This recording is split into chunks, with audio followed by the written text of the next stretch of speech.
తెలంగాణ మరో చారిత్రాత్మక మైలురాయికి సిద్ధమైంది. జూన్ 2న రాష్ట్ర అవతరణ దినోత్సవ వేడుకలను ఘనంగా నిర్వహించేందుకు సర్వం సిద్ధమైంది. ఈ ఏడాది వేడుకలను ఒకరోజు ఉత్సవంగా కాకుండా ప్రజల గుండెల్లో నిలిచిపోయేలా నిర్వహించాలని సర్కార్ నిర్ణయించింది. ఈసారి వేడుకల్లో భాగంగా రాష్ట్ర ప్రజలపైన సరికొత్త పథకాల వరాలు కురిపించేందుకు ప్రభుత్వం ప్రణాళికలు రచిస్తోంది.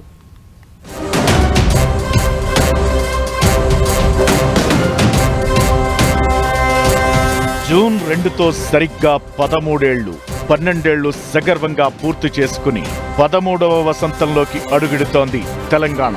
ఈ సందర్భంగా హైదరాబాద్ సహా రాష్ట్రం ముస్తాబైంది. ఈసారి వేడుకలకు ప్రభుత్వం భారీ ఏర్పాట్లు చేస్తోంది.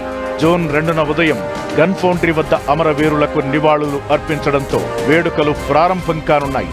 ఆ తరువాత ప్రధాన మైదానంలో ముఖ్యమంత్రి రేవంత్ రెడ్డి జాతీయ జెండాను ఆవిష్కరించి పోలీసుల గౌరవ వందనం స్వీకరిస్తారు.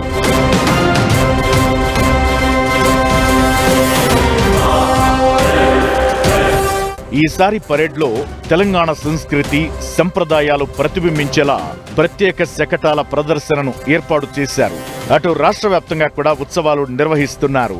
గ్రామ పంచాయతీల నుంచి రాజధాని వరకు ప్రతి ప్రభుత్వ కార్యాలయంలో మువ్వన్నెల జెండా ఎగరనుంది. ప్రత్యేకంగా రవీంద్ర భారతి శిల్పారామంలో తెలంగాణ అస్తిత్వాన్ని చాటేలా సాంస్కృతిక ప్రదర్శనలు ఏర్పాటు చేస్తున్నారు.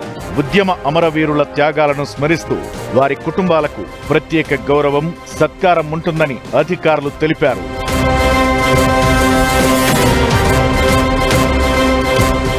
ఈ ఏడాది అవతరణ దినోత్సవానికి ఒక ప్రత్యేకత ఉంది. ఎన్నికల హామీల అమల్లో భాగంగా ప్రజారంజక పాలనే లక్ష్యంగా ప్రభుత్వం మరికొన్ని విప్లవాత్మకమైన కొత్త పథకాలను ప్రకటించనుంది. ముఖ్యంగా నిరుద్యోగులు, మహిళలు, రైతు సంక్షేమమే ధ్యేయంగా ఈ సరికొత్త పథకాలకు సీఎం వేదికపై నుంచి శ్రీకారం చుట్టనున్నారు. యువశక్తి ప్రోత్సాహకం ఇవ్వాలని నిర్ణయించింది సర్కార్. నిరుద్యోగ యువతకు నైపుణ్య శిక్షణతో పాటు నెలకు ప్రత్యేక భృతి అందించే కొత్త విధి విధానాలు ఖరారు చేయనుంది ప్రభుత్వం. మహిళా స్వావలంబన కింద స్వయం సహాయక సంఘాల మహిళలకు వడ్డీ లేని రుణాల పరిమితి పెంపు, ఉచిత కుటుంబ బీమా సౌకర్యం అంశాన్ని ప్రకటించనుంది రేవంత్ రెడ్డి ప్రభుత్వం. డిజిటల్ హెల్త్ కార్డుల పంపిణీ, పేదలకు ఉచిత వైద్య సహాయ పరిమితి పెంపుదల, అందరికీ యూనిఫైడ్ కార్డ్ ఇవ్వాలని సంకల్పంతో ఉంది సర్కార్. రాష్ట్ర అవతరణ దినోత్సవం సందర్భంగా ఈ అంశాలను ప్రభుత్వం ప్రకటించనుంది.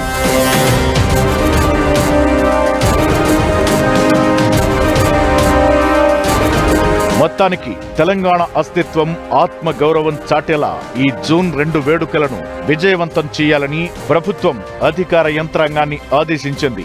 ఒకవైపు సంస్కృతి వైభవం, మరోవైపు సంక్షేమ పథకాల జోరుతో ఈసారి తెలంగాణ అవతరణ దినోత్సవం సరికొత్త చరిత్రను లిఖించబోతోంది.